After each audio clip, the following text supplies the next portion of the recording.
Honesty. Sharon Horne-Ellstrom here. Day 1111 of What's She Up To Now, documenting my journey as I transition from brick and mortar businesses and corporate America to the online world. And I couldn't resist putting Bernie Sanders in my video. There's a bunch of new filters. I was kind of complaining probably a few weeks ago about how there were no good filters. There was nothing fun, no filters on Facebook. I only had access to like maybe 30, and even with my magnifying glass, I was like, nah, I don't like any of them. Well, today I thought, well, if I'm going to talk about honesty, I want to have a filter. And I was going to put on one of those filters that makes you look all glamorous and wrinkle-free and beautiful. But then I saw my friend Bernie, and I couldn't resist, because it turns out he's sitting right on top of the head of my little Valentine teddy bear that my sister gave me. So I thought it was pretty funny. I'm sure Bernie's becoming very popular with that meme, at least from the inauguration. So what are we talking about? Honesty, and I can't talk about honesty with respect to politics, but honesty. Today, for Supersize Your Business, the idiom that we talked about was honesty is the best policy. And I didn't know this, but it turns out that April 30th is National Honesty Day. So guess what I'm going to be talking about on April 30th? Probably between now and then, but on April 30th for sure. And this is, one of those long-standing expressions that's been around for hundreds and hundreds of years. And we all sort of have to learn this one for ourselves. I don't know about you, but I learned when I was pretty young that there was no point in me fibbing or lying or not telling the truth, because if I ever tried it, I would get caught. I have one of those faces that kind of shows everything. So if I was being deceptive or lying, my parents could see right through it.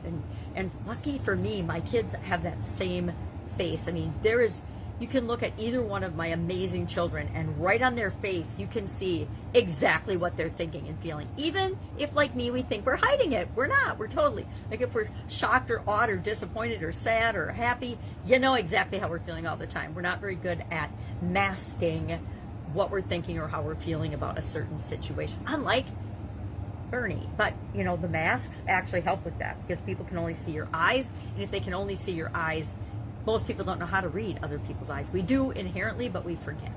So, honesty. I learned early on that there was no point fibbing or even stretching the truth, because I always got caught. And so there was no point in it. Now, what is honesty? Honesty, of course, like every other feeling, every other emotion, every other thing, we have a general understanding of it, and we have a general agreement as humans what it means. But how we apply it is, of course, unique and personal to each and every one of us. I've known people, and I was going to give a specific example, and I stopped myself. I know people that think of themselves as very honest, high integrity, truthful, trustworthy people. Yet they cheat on their spouse. They've had or are having affairs. I know people who think they're super honest and awesome and wonderful and trustworthy and have high integrity in business, that have business practices and systems of business practices that absolutely make my skin crawl. Think of, we're seeing it in the media right now. Think of, not bonds. What's the big hullabaloo about? Oh, short selling and the financial markets. And even in real estate and short selling, and most of these lead back to the financial markets or pharmaceutical or some other business that we know is out for their own best interests, but they act as if they're in all of their customers' best interests. So to me, honesty is speaking your own truth and being forthright and having integrity to who you really are and what you really stand for. And again, that's different for each and every one of us. But I guess integrity is matching up your words and your actions and being consistent in who you are, showing up as who you really are.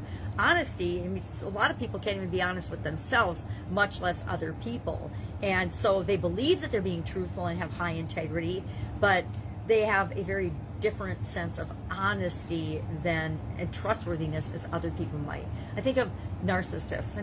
Most of us at this point in our lives, at least by the time we're 60, have run into at least one or two people that really fit the description of narcissist or of a-hole, right? Haven't we all met people that we just cover our eyes and we're like, how can you even act that way or think that way if they think they're just being awesome? and we're like shaking our heads thinking, I would never be that way. I would never treat another person that way.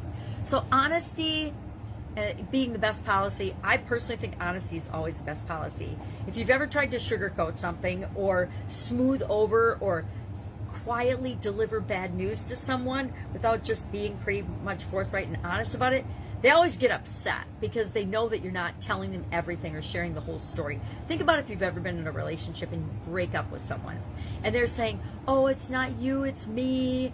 You know, I just need some time alone. And then you find out that they've had another girlfriend on the side or boyfriend on the side or whatever happens to be the relationship dynamics for like 6 months or a year or something. And you're like, oh my gosh, why couldn't you just tell me I'm not happy, I want to move on, I want to see other people? But instead they go find the other person and then they dump you. I don't know if that's happened to anyone else. Me, yes. Anybody else? Anybody? You know, Bueller. So to me, that doesn't say anything about me. It says, or you, it says about the other person's level of integrity and honesty and truth and trustworthiness, etc.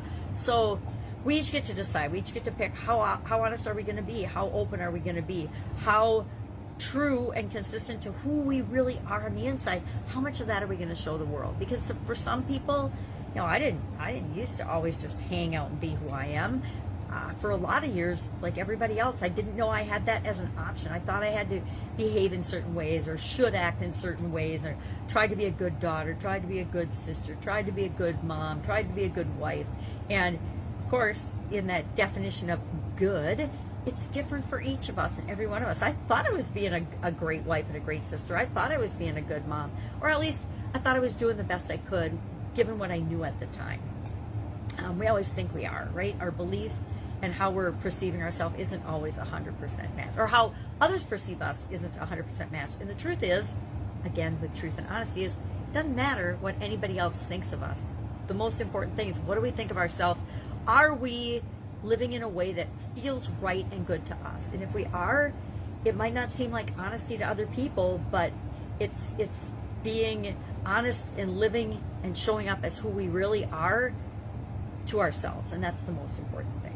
So that was a fun one. That was actually a fun idiom, and I'm excited to now have a topic for April 30th as National Honesty Day. I'm going to have to write that down in my planner so I remember that I want to do that. Get Up and Go challenge today was day 12 of our 30+ day challenge, and we were talking about, and I was going through the SOAP framework. I like to go through the SOAP framework 3 times for 3 of the categories. Remember, the main areas and categories of our life are physical, mental, emotional, spiritual, financial, relationships, and contribution. And I like to go through at least 3 of these, really breaking the framework down and doing a day on each letter, each stage of the framework, SOAP. And today was S. And I had to pick one of these areas because I didn't really get much feedback or input on what area people wanted to work on. So I did something different, and I started with relationships.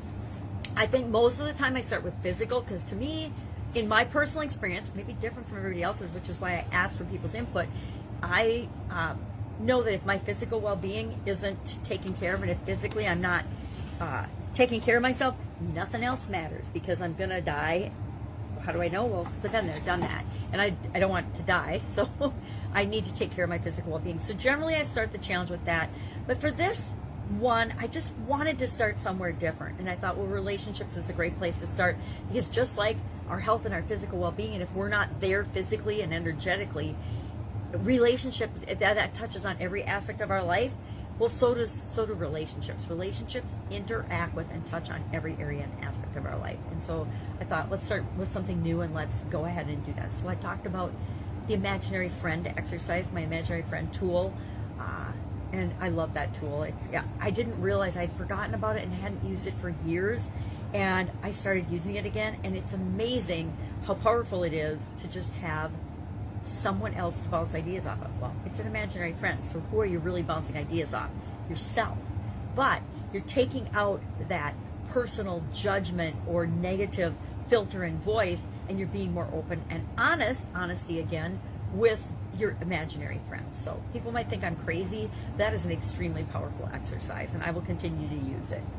And one of my heroes, several of my heroes, I found out have had imaginary friends, and so I'm all in on my imaginary friend. You could talk to Bernie. Bernie could be your imaginary friend. You could get a little picture of him and post, and you could have a little conversation with Bernie Sanders. I think that's one of the best things that came out of the presidential inauguration. It's been so fun and so positive for people. Now, maybe Bernie doesn't think it's so positive, but I think he does, because I think he sold t-shirts. I think he printed up and sold t-shirts about it, which is really entrepreneurial, and I love that positive spin and entrepreneurial spirit. So that was our Get Up and Go challenge today. So today we'll talk about the story. What's the story? What's the situation? You have to be really honest about where you are now and then where you want to be. And who better to talk about that with than an imaginary friend? Or journal it out or write it out. There's all different ways and tools of doing it, but today's tool was imaginary friend. So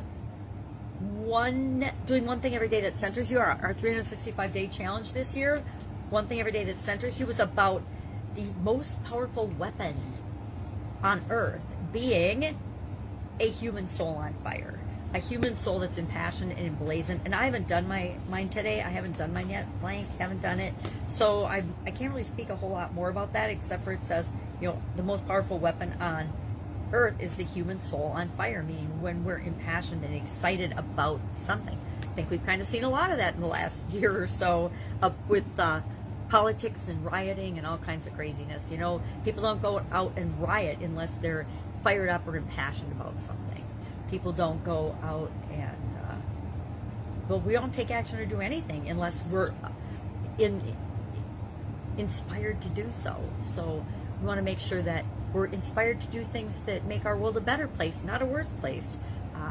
Don't even get me started on all the nonsense that's gone on in the past year in this country that's been unchecked, and that what's going on now is utterly and completely out of control and ridiculous.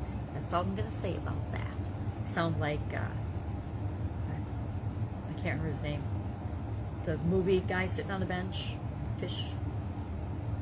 Anyway, enough of that. So that's what I'm working on today. I've got the rest of a book to read as a book review. I promised one of my favorite people and authors in the world that I would review her book by tomorrow, and I think I'm about halfway through, but she's got exercises and activities, so I want to at least touch base and do a couple of those before. She's a hypnotist. Before I give an honest review, I'm going to give her an honest review based on my experience of the book, and so far it's been awesome. It's really good. She shares a lot about her personal experiences, and then she gives actually hypnosis scripts that you can go along to eliminate different aspects and areas of your life that you might be challenged with, which actually all has to do with relationships. So I thought it was a perfect fit, since I'm already doing something with respect to relationships, and it's Valentine's Day, for this particular run through the Get Up and Go challenge. That's it. I've got a couple other people's challenges I need to do some catching up on, and some places to go and people to see. Actually, I don't have any places to go. It's like 11 below or something here where I live, and the roads are glare ice. My son just called to warn me that the roads are glare ice. So not that I'm going anywhere anyway. I'm definitely not going to go out for a walk today, not 11 below. Have an awesome day. If I can help you in any way, if you got a question, if you're challenged with something technological or online or offline or with your business or with your life, and you don't have anybody to ask, and you haven't had a chat with your imaginary friend, just put it in the comments below. Ask, and if I don't know the answer, I will help you get set up with somebody that does. Have an awesome, amazing day, and I'll work with you.